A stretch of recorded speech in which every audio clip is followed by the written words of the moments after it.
The Baltic Sea stretched like molten mercury beneath the morning clouds, its surface broken only by the ghostly wake of a single aircraft cutting through restricted airspace at 28,000 feet. Colonel Dmitry Volkov adjusted his helmet display, squinting at the radar signature that had appeared 40 minutes ago.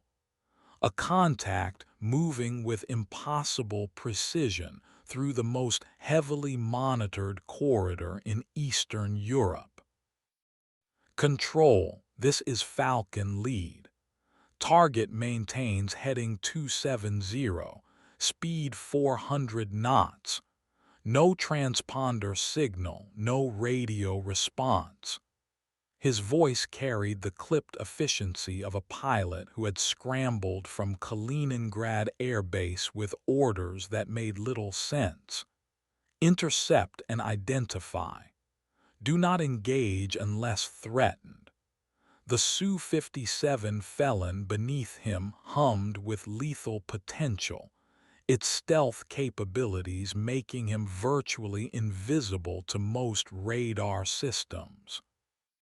But something was wrong.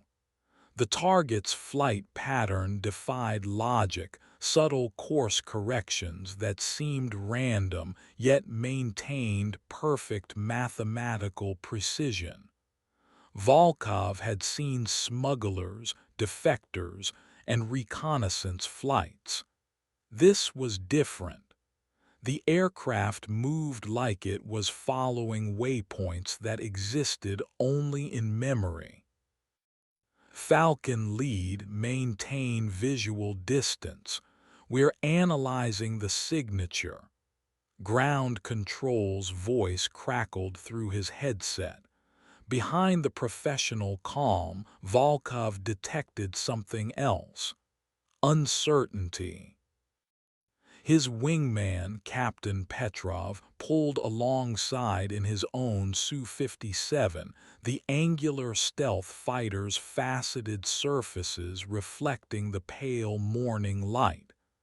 Dmitri, look at the vapor trail, the condensation pattern. Petrov's voice held a note of recognition.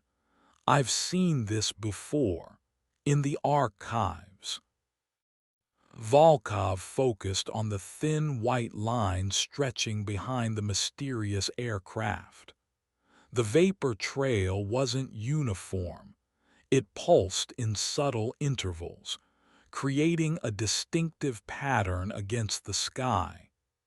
His training kicked in, accessing memories of briefings about Cold War encounters, historical flight data, incidents that were classified above his clearance level.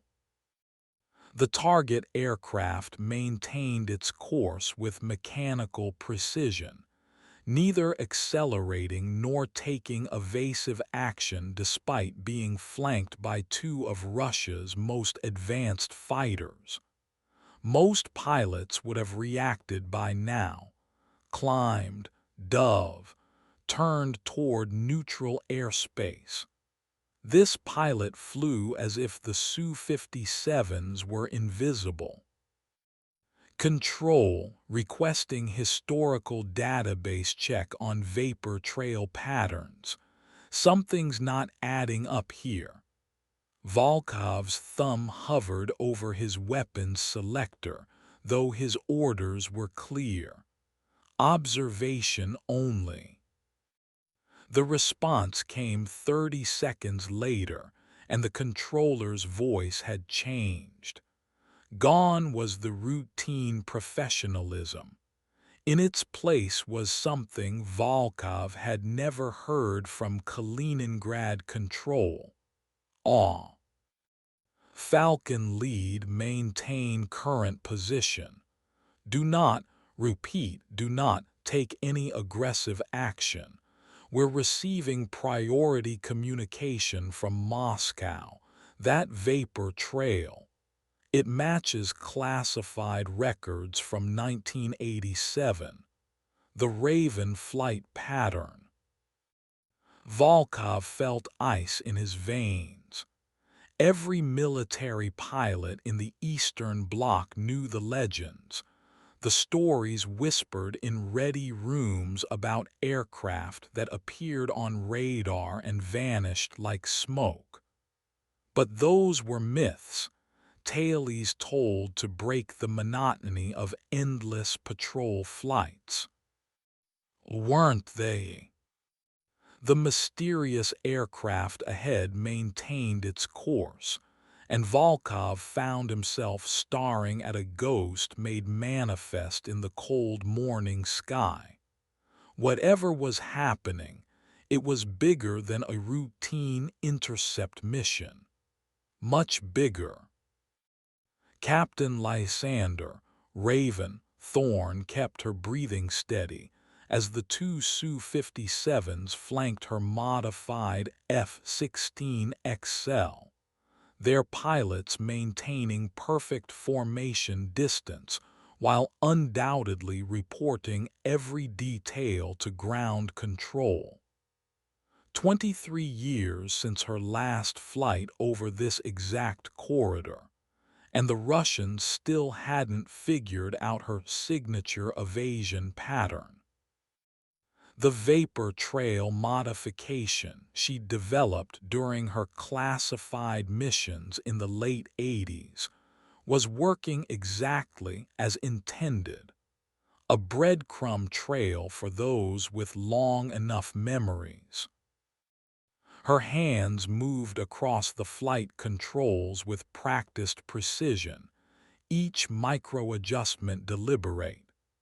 The F-16XL had been extensively modified far beyond its original specifications.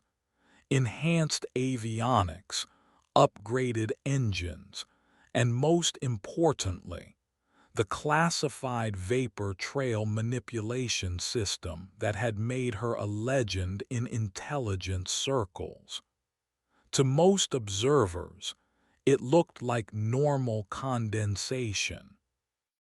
To those who knew what to look for, it was a signature as distinctive as a fingerprint. "Still got it, Raven," she murmured to herself, using the call sign that had become both blessing and curse. In her earpiece, she could hear the Russian pilots discussing her flight pattern with their ground control. Their voices carried that particular tension of professionals encountering something beyond their experience. The Baltic stretched endlessly below, its gray waters holding memories of countless clandestine missions.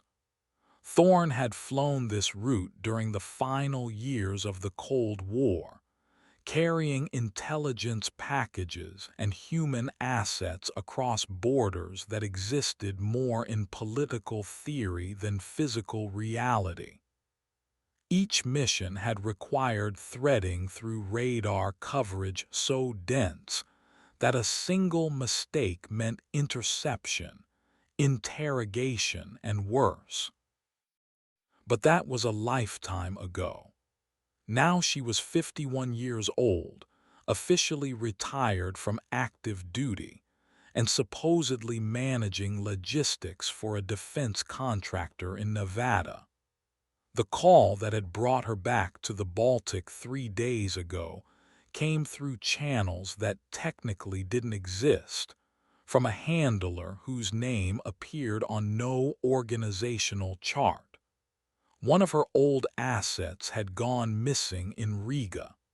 Someone with information that could destabilize the entire Eastern European intelligence network.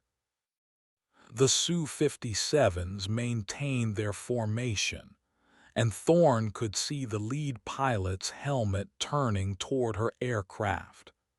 Even through the canopy and across the distance, she could sense his confusion. He was good. His positioning was textbook perfect, maintaining visual contact while staying out of her potential weapon's envelope. But he was young, probably born after her most famous missions were declassified and entered into aviation folklore. She wondered if he knew about Operation Nightingale, the mission that had made her call signs synonymous with impossible aerial infiltrations. Probably not. The full details of that operation remained classified at levels that made even senior intelligence officials uncomfortable. Her modified radar warning receiver remained silent. The Russians were painting her with search radar, but showing admirable restraint. Either their rules of engagement were more restrictive than usual, or someone up the chain had recognized the vapor trail pattern and issued new orders. The latter seemed more likely. The condensation signature she was trailing behind her F-16XL was visible from 50 miles away to anyone who knew what to look for. It spelled out a message in meteorological Morse code, a greeting to old adversaries who had once considered her their most dangerous opponent. Message received, Thorne thought as she made another subtle course correction. Now let's see if anyone still remembers how to respond. Colonel Volkov's hands were steady on the controls, but his mind raced through implications that seemed to expand with each passing minute.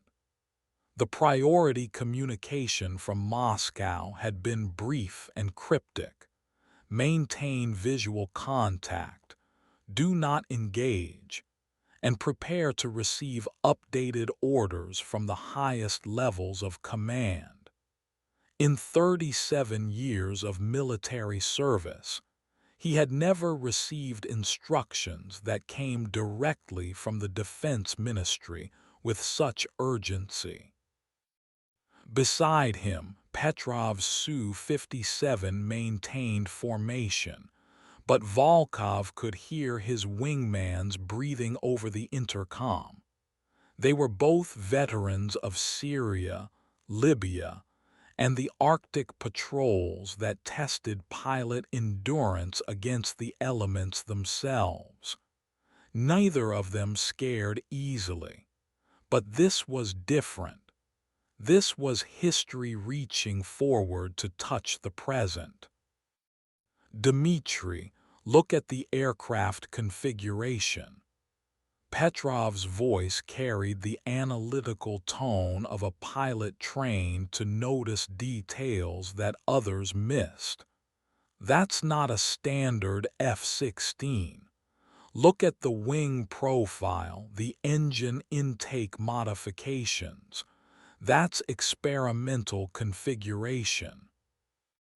Volkov focused his attention on the mysterious aircraft 2,000 meters ahead. Petrov was right.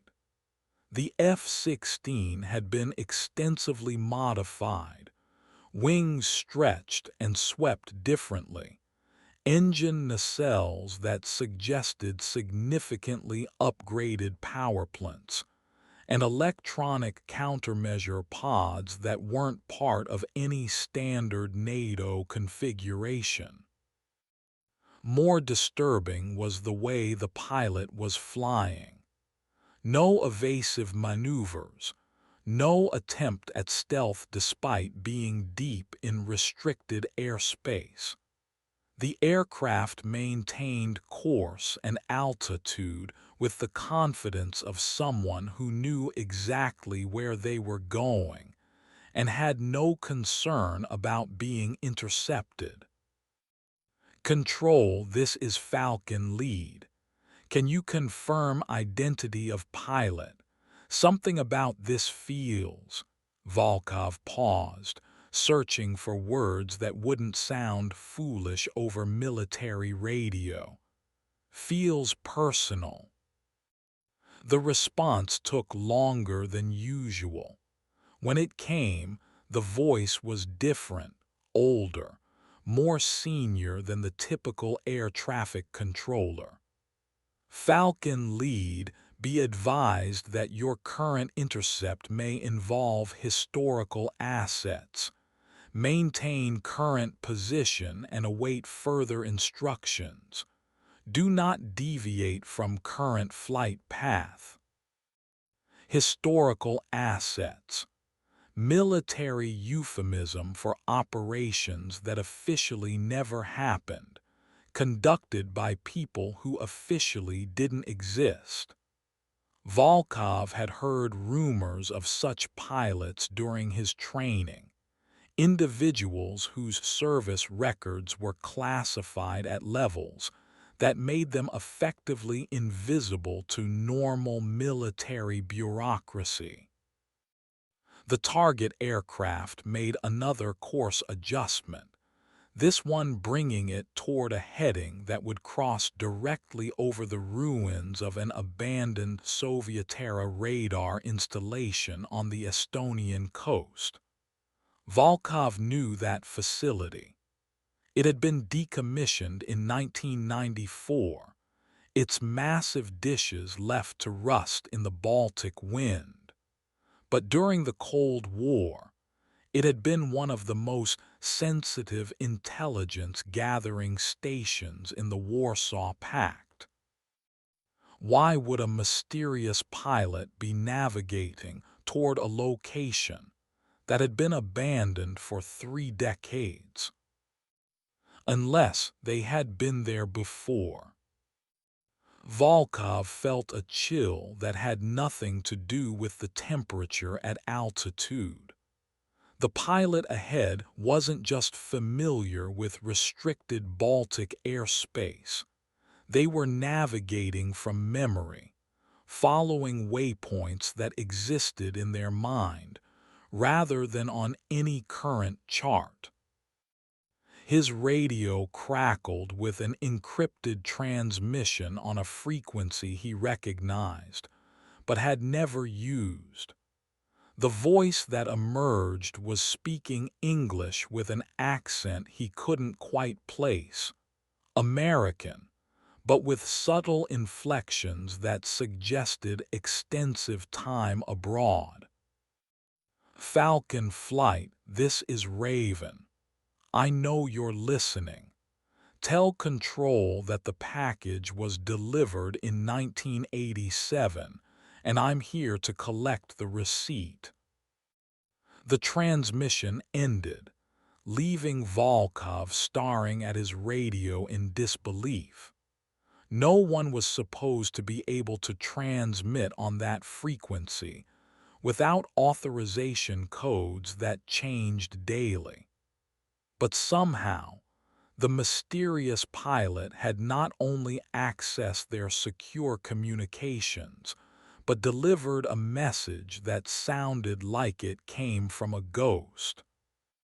Captain Lysander Thorne clicked off the radio and allowed herself a slight smile.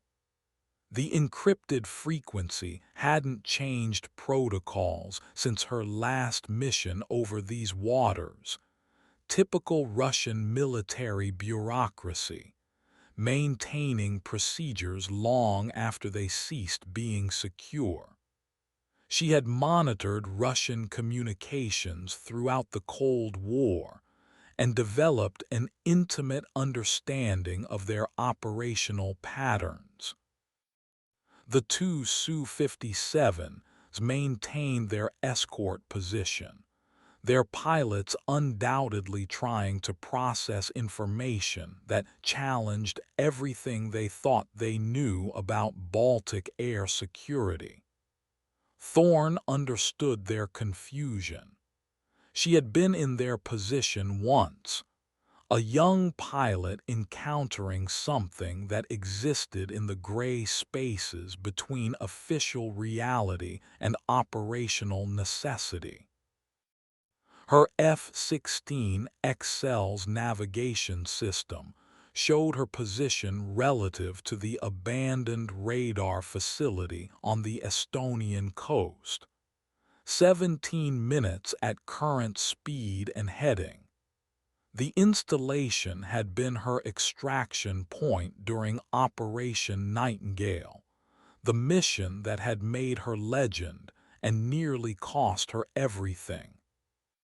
She had infiltrated deep into Soviet territory, retrieved a defector who possessed information about advanced weapons systems, and extracted through airspace so heavily defended that mission planners had calculated her survival chances at less than 12%. She had made it out by flying a pattern that exploited a specific gap in Soviet radar coverage, a gap created by the interference pattern between two overlapping installations. The gap only existed for 47 minutes each day, during a specific atmospheric window that occurred when temperature differentials created radar shadows in the electromagnetic spectrum. 23 years later, she was about to discover if that gap still existed. The asset she was retrieving now had contacted her through channels that had been dormant since the Cold War ended. Someone who had helped her during Nightingale, someone who had risked everything to ensure her mission succeeded. Now they needed extraction, and the message had been simple. Raven, the shadows are moving again. Same time, same place, same impossible odds. She had retired from active duty thinking those days were behind her. 3 commendations that couldn't be displayed publicly, a service record that existed in files marked beyond top secret, and a reputation that made her simultaneously the most respected and most isolated pilot in her generation. The intelligence community remembered her, but they also knew that Raven missions were operations of last resort. Her earpiece crackled with another transmission, this one from the lead Su-57. The Russian pilot's English was careful, professional.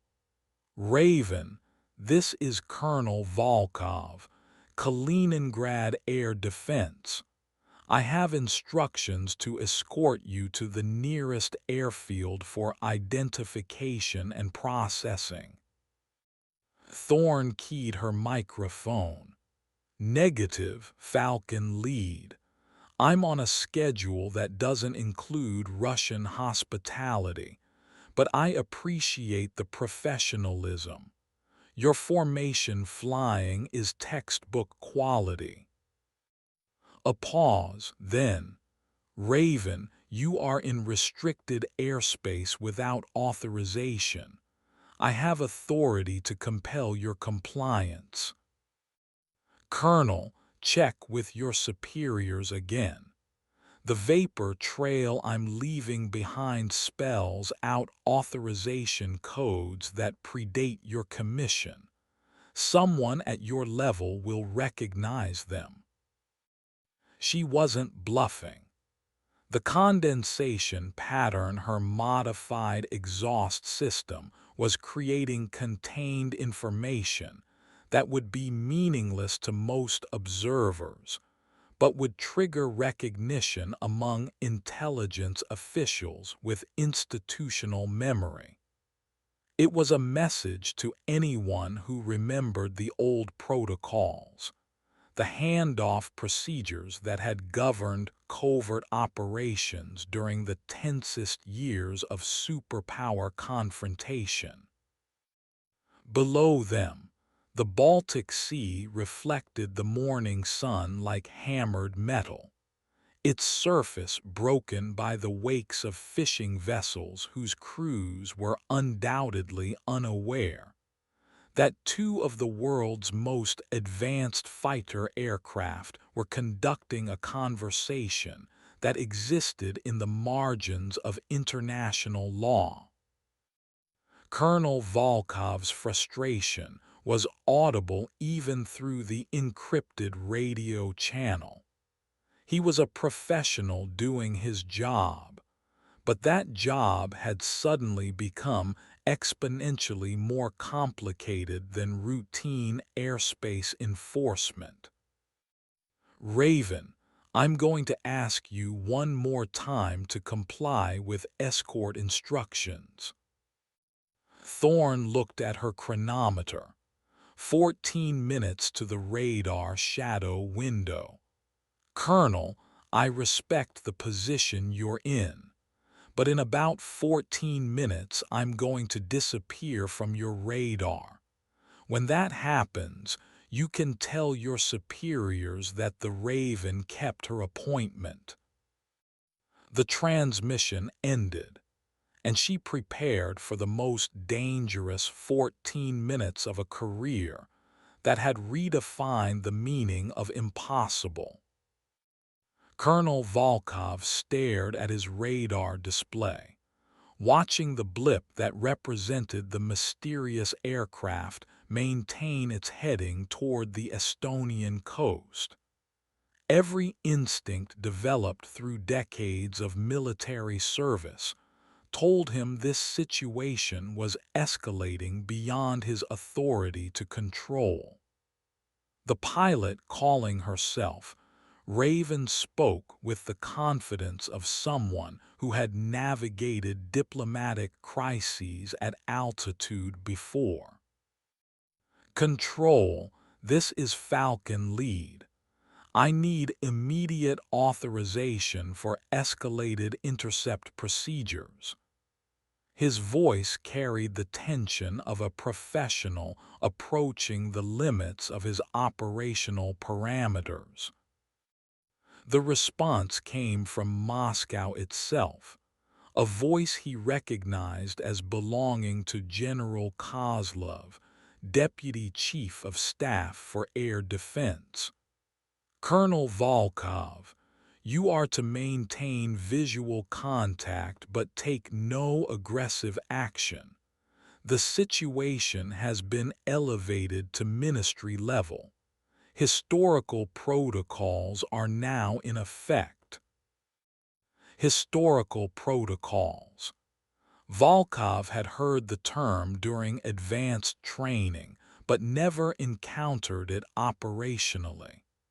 It referred to procedures established during the Cold War for handling situations that existed in gray areas between peace and conflict. Operations where normal rules of engagement became inadequate. Petrov's voice cut through his thoughts. Dmitri, she's right about the vapor trail. I've been analyzing the pattern. Those aren't random condensation variations. They're encoding information in a format I recognize from intelligence briefings. Whatever authorization she's claiming, it's embedded in the trail itself. Volkov focused on the white line stretching behind the modified F-16. Now that Petrov had pointed it out, he could see the pattern, subtle variations in density and spacing that created a code readable to anyone with the proper training. It was elegant, sophisticated, and completely illegal according to current aviation protocols. But legal and illegal were concepts that became fluid when historical protocols were invoked. His radar warning receiver chimed softly, indicating that his aircraft was being painted by search radar from multiple sources, not the target aircraft. Those signals were coming from ground installations that had been dormant for decades.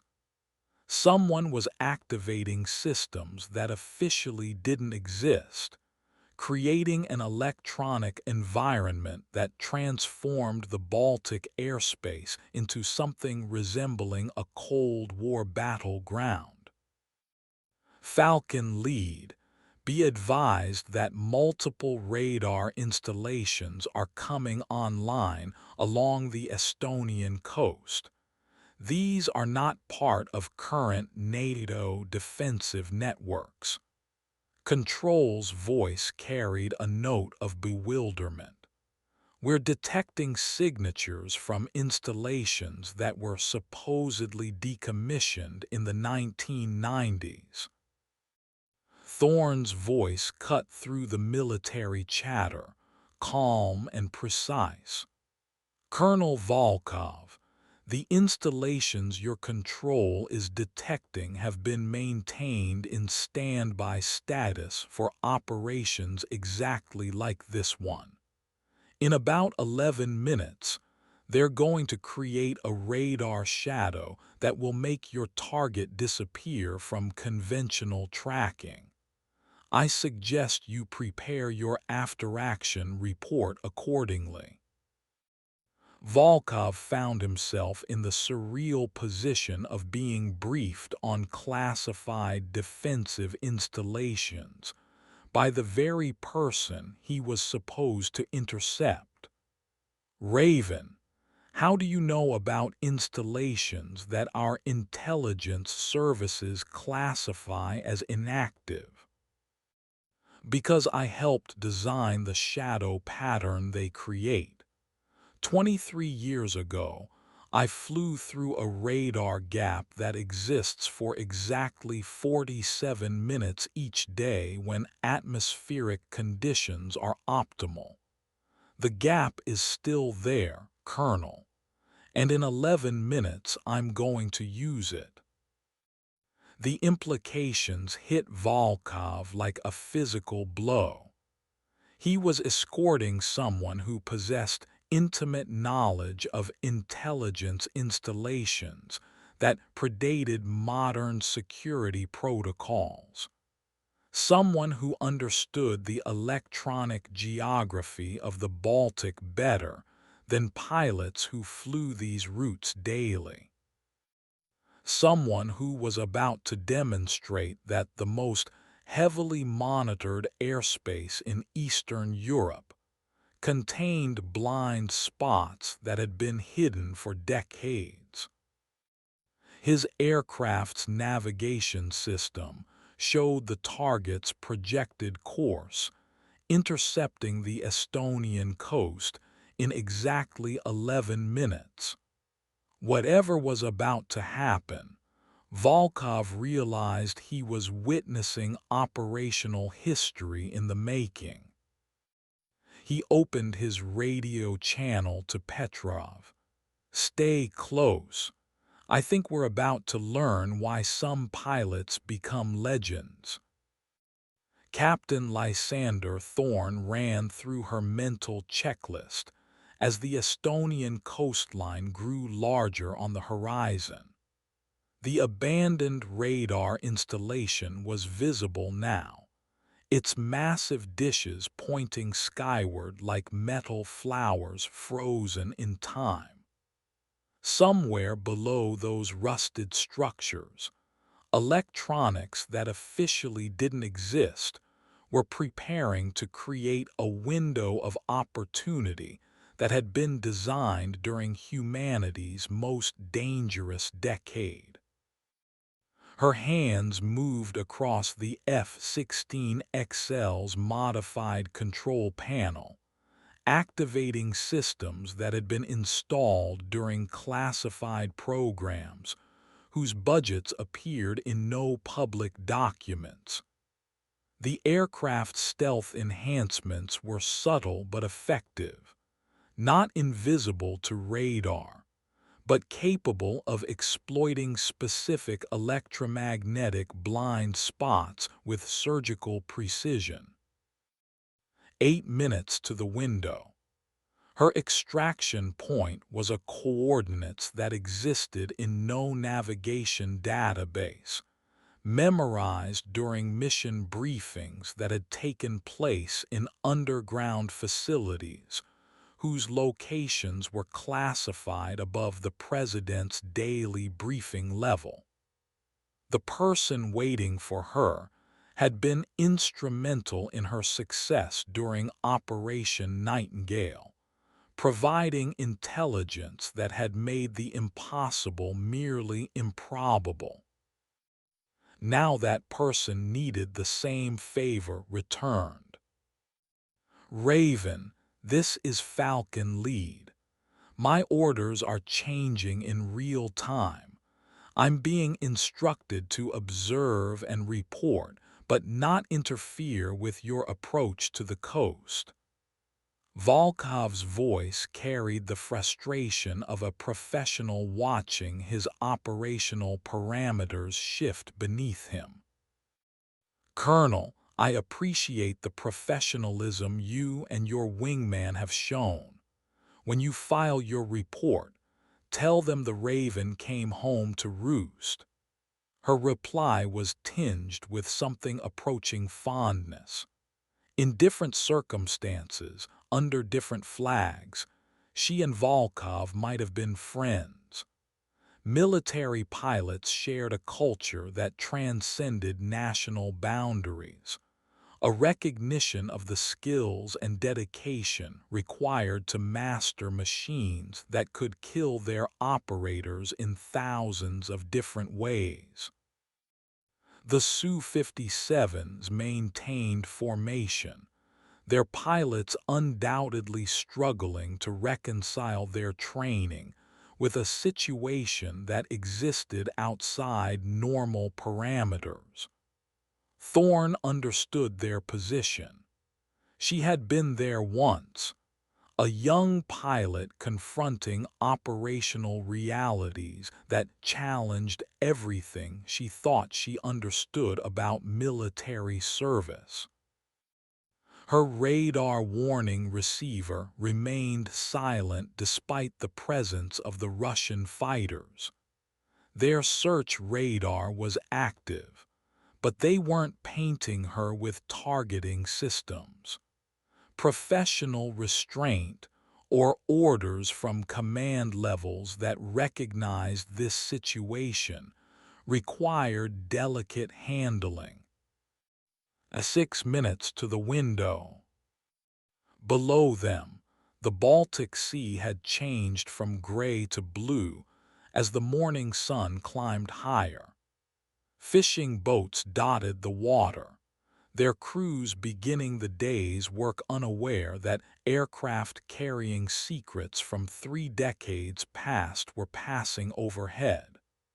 The normalcy of civilian life continuing beneath military operations was one of the strange juxtapositions that defined intelligence work, world-changing events occurring in spaces adjacent to mundane reality. Her secure radio crackled with a transmission on a frequency that required hourly authentication codes. The voice that emerged spoke in language that sounded like air traffic control, but contained meanings that only intelligence operatives would recognize. Songbird, this is sanctuary. Weather conditions are optimal. The nest is prepared for your arrival. Thorne keyed her microphone, responding in the same coded language. Sanctuary, this is Songbird. Package delivery confirmed. Estimated time of arrival 4 minutes. Prepare for immediate extraction upon touchdown. The exchange lasted 12 seconds and conveyed information that would have required 30 minutes of conventional communication. Code phrases established during the Reagan administration, updated periodically through channels that existed independently of normal military command structures.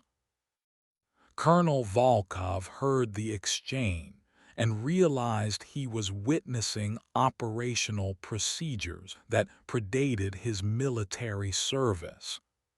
The pilot he was escorting wasn't just experienced. She was a living artifact of intelligence operations that had shaped the modern world. 4 minutes to a window of opportunity that had been waiting 23 years to open again.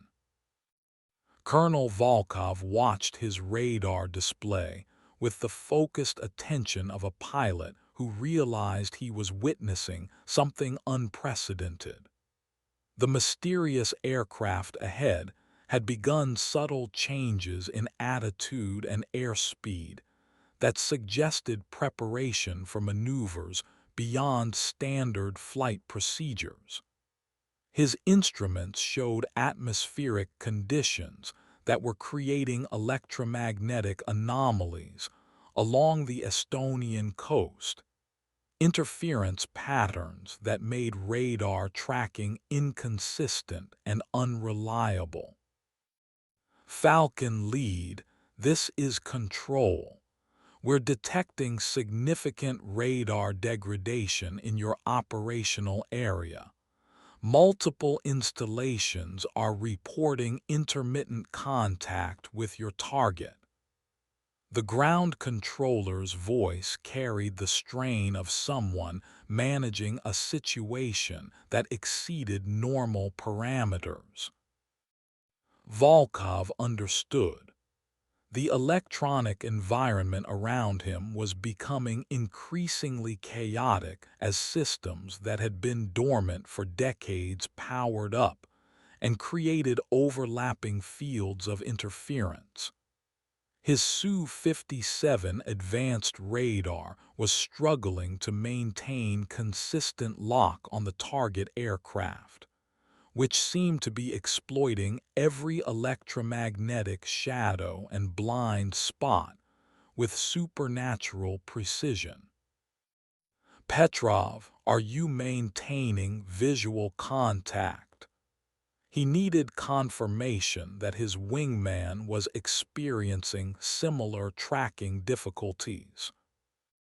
Affirmative, but watch her flight path. She's not following standard approach vectors.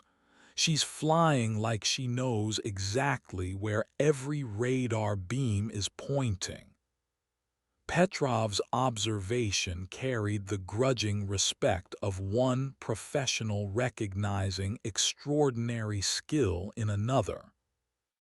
The target aircraft was now approaching the Estonian coast at an altitude and heading that would bring it directly over the abandoned radar installation.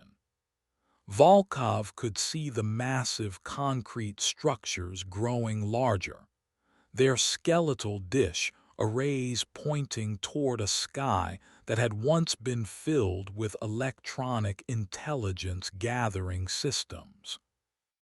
2 minutes to whatever the pilot calling herself Raven had planned. His secure radio crackled with another transmission, this one originating from ground installations that weren't supposed to exist. Multiple voices speaking in coded language that suggested coordination between intelligence assets on both sides of what had once been the Iron Curtain. The Cold War was supposed to be over, but the voices on his radio suggested that some operations had never truly ended. They had simply gone underground, waiting for moments like this when historical debts needed to be settled. Raven, this is Falcon Lead. I'm reading multiple ground signals that indicate activation of classified installations. My orders are to observe, but I'm obligated to warn you that you're approaching airspace that may contain defensive systems. Thorne's response was immediate and carried a note of dark humor. Colonel, the defensive systems you're worried about were installed to keep people like me out. The fact that I know they exist suggests I've been through them before. 1 minute. Volkov's radar display flickered, and suddenly the target aircraft began to fade from his screen. Not disappearing completely, but becoming intermittent, ghostly, as if the aircraft was moving between dimensions of electromagnetic reality. Control, this is Falcon Lead. I'm losing radar contact. Target is becoming intermittent on all tracking frequencies. Confirmed, Falcon Lead. All coastal installations are reporting similar degradation. Maintain visual contact if possible.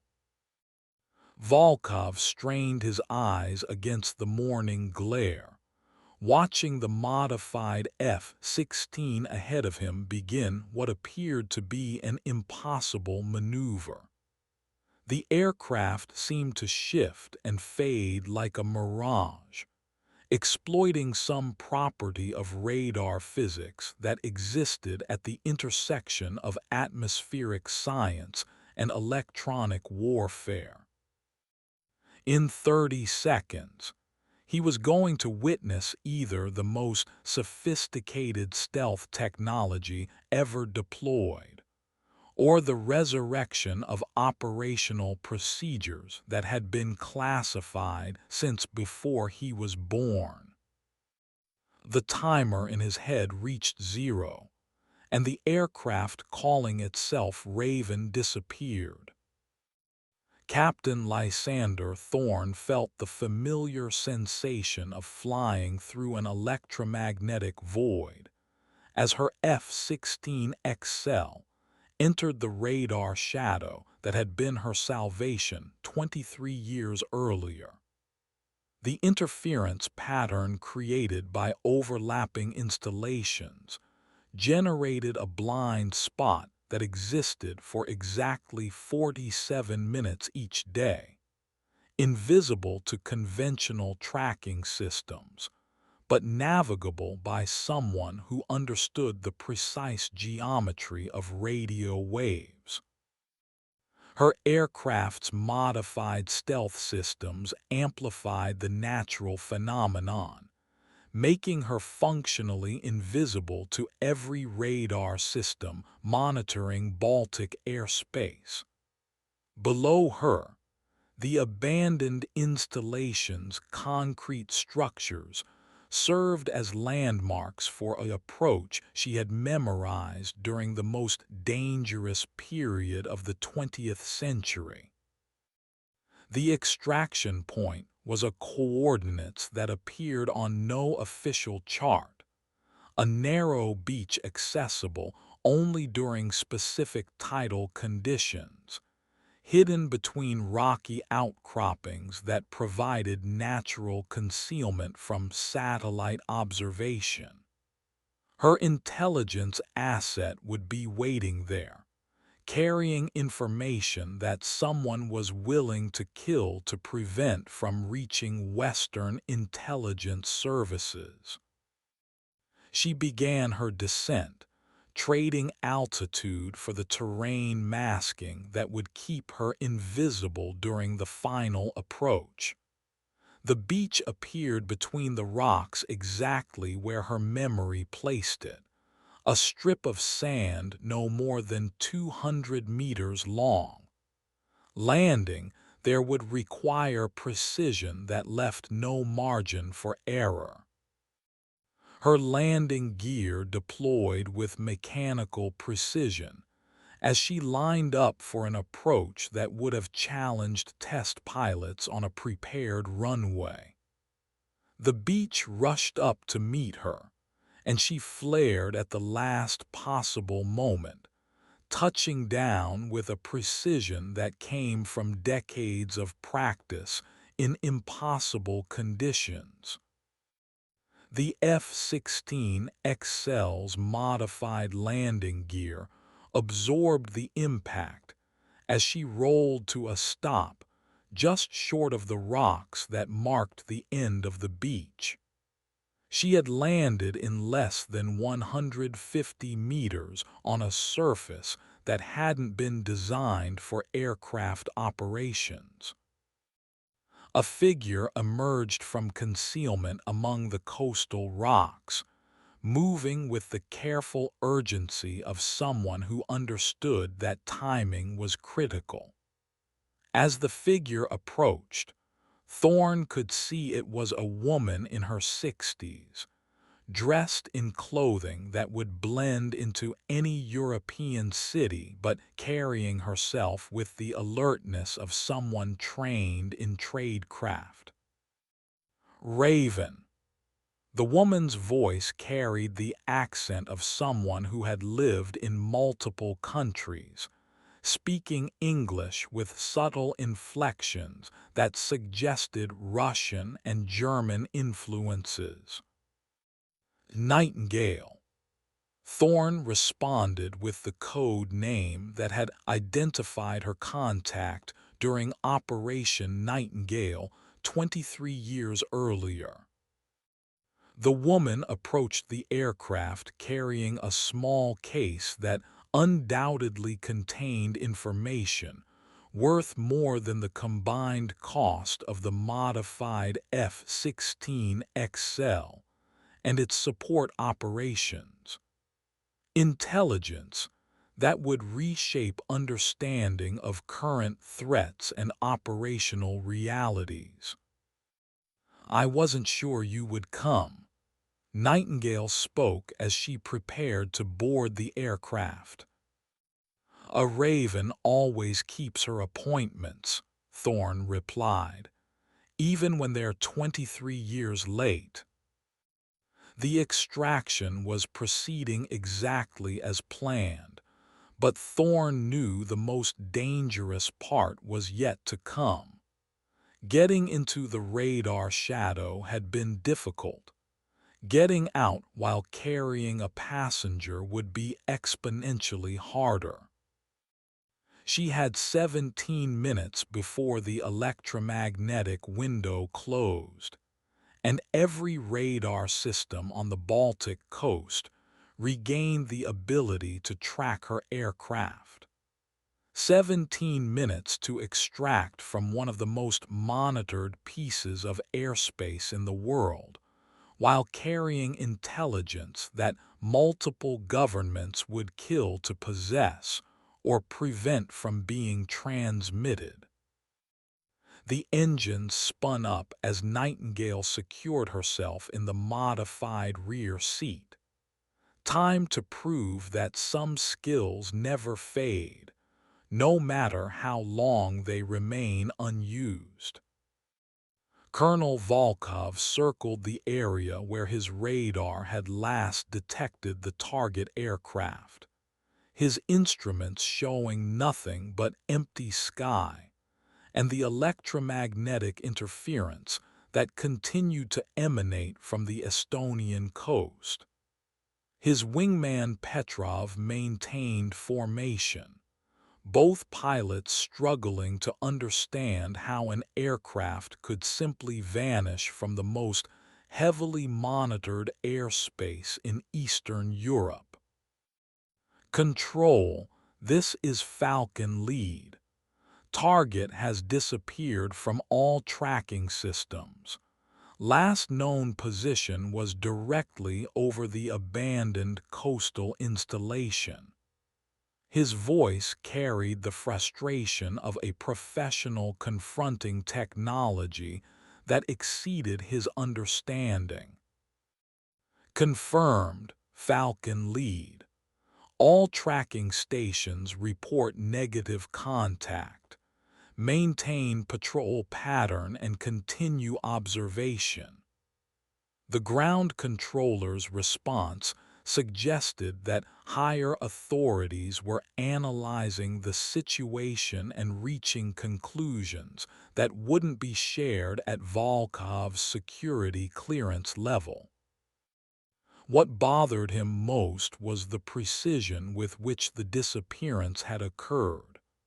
The target aircraft hadn't simply vanished. It had faded from radar in a pattern that suggested exploitation of specific electromagnetic phenomena.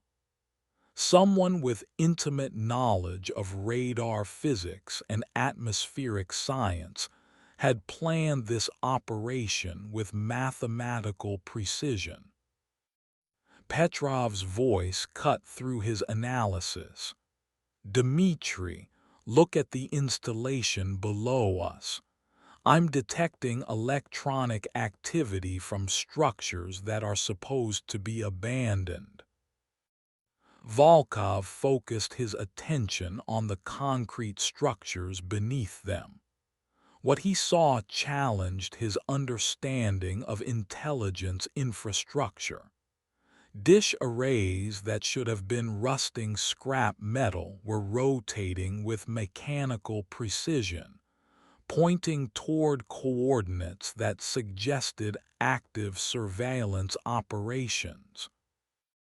The installation wasn't abandoned.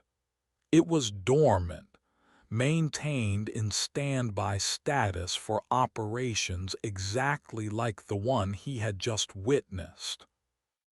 His secure radio crackled with a transmission from Moscow, the voice belonging to someone whose authority exceeded normal military chain of command. "Falcon Flight, you are to return to base immediately. Current operation is being transferred to intelligence services. Your mission is complete." Complete. Volkov had been ordered to intercept an aircraft that had disappeared, escort a pilot who had vanished, and observe an operation that officially hadn't occurred. His after-action report would be classified at levels that would make it effectively invisible to normal military bureaucracy. As he banked toward home base, Volkov realized he had witnessed something that existed in the gray spaces between nations. Operations conducted by individuals whose allegiance was to missions rather than flags. The pilot calling herself Raven had demonstrated capabilities that suggested the Cold War had never truly ended. It had simply moved underground. 15 minutes later, his radar warning receiver chimed softly. A new contact was appearing on his screen, climbing rapidly from the Estonian coast toward international airspace. The signature was faint, intermittent, but climbing at a rate that suggested military-grade power plants. Someone was leaving the radar shadow, and Volkov knew, without official confirmation, that Raven was airborne again. His orders were to return to base, but professional curiosity made him monitor the new contact as it accelerated toward the Baltic's international boundary. Whatever the mysterious pilot had accomplished during her brief disappearance, she was now extracting with the same precision that had characterized her entire operation. The contact faded from his screen as it crossed into international airspace, leaving Volkov with questions that would define the rest of his military career. He had escorted a ghost through the most secure airspace in Eastern Europe, witnessed the resurrection of installations that officially didn't exist, and observed operational procedures that predated his understanding of modern intelligence work.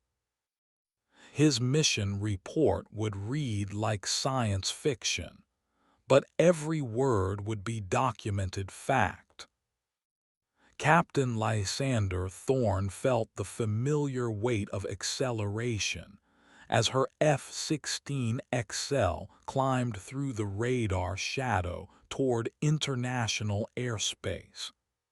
In the rear seat, Nightingale sat with the disciplined stillness of someone who had made similar extractions before, understanding that conversation could wait until they reached secure altitude. The intelligence case secured between them contained information that had taken 23 years to develop, evidence of operations that challenged fundamental assumptions about post-Cold War stability. Someone had been playing a long game, maintaining networks and capabilities that were supposed to have been dismantled when the Berlin Wall fell. Her radar warning receiver remained silent as she climbed through the electromagnetic interference zone, but she knew that every intelligence service monitoring the Baltic was analyzing her departure with resources that exceeded most nations' entire defense budgets. Getting out of the radar shadow was only the first challenge. Reaching secure airspace while carrying a passenger would require navigation through air defense networks that had been specifically designed to prevent exactly this type of operation. At 15,000 feet, her radio crackled with a transmission from Swedish air traffic control. Unidentified aircraft climbing through flight level 150, squawk identification and state intentions. Thorne keyed her microphone and transmitted a code that would identify her aircraft to anyone with appropriate clearance, while revealing nothing to routine air traffic monitoring. Stockholm Control. This is Special Air Mission 77, proceeding to international airspace under diplomatic immunity protocols. The response came after a pause that suggested consultation with higher authorities. Special Air Mission 77, you are cleared to proceed. Maintain current heading and altitude. Diplomatic immunity protocols were rarely invoked for aircraft operations, but they provided legal framework for missions that existed in gray areas between military and civilian authority. Someone with significant influence had cleared her path home, ensuring that her extraction wouldn't be complicated by bureaucratic interference. At 20,000 feet, she finally felt secure enough for conversation. Nightingale, it's been a long time. I wasn't sure you were still operational. The older woman's response carried the weariness of someone who had spent decades in the intelligence community. I've been trying to retire for 15 years. Every time I think I'm out, something like this pulls me back. The networks we thought were dismantled in the 90s have been rebuilding themselves. What I'm carrying proves that the game never really ended. Thorne understood. The intelligence community was like a vast machine that continued operating long after its original purpose had ended, maintained by professionals who knew that eternal vigilance was the price of freedom. Some operations transcended political changes, continuing through multiple administrations and surviving transitions that were supposed to have ended them. "What's the threat level?" she asked, using the professional shorthand that allowed experienced operatives to convey complex information efficiently. "Critical. The information I'm carrying identifies assets and operations that could destabilize the entire Eastern European intelligence network. People will kill to keep this from reaching Western services, and other people will kill to ensure it does reach them." Thorne increased power, pushing her modified engines toward their operational limits. The intelligence case behind her contained information, worth more than most nations' annual intelligence budgets, and every minute they remained in potentially contested airspace increased the probability of interception.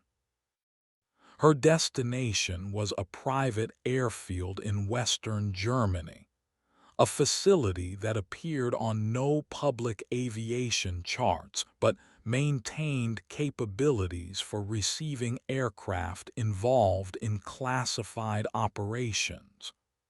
From there, Nightingale would disappear into the network of safe houses and secure facilities that had protected high-value intelligence assets since the Cold War began. The mission was almost complete, but Thorne knew that the most dangerous operations were those that appeared to have succeeded. Complacency killed more intelligence operatives than enemy action, and she had survived 3 decades in the business by maintaining paranoia until the final second of every mission. 37 minutes to the secure airfield. 37 minutes to complete a mission that had taken 20.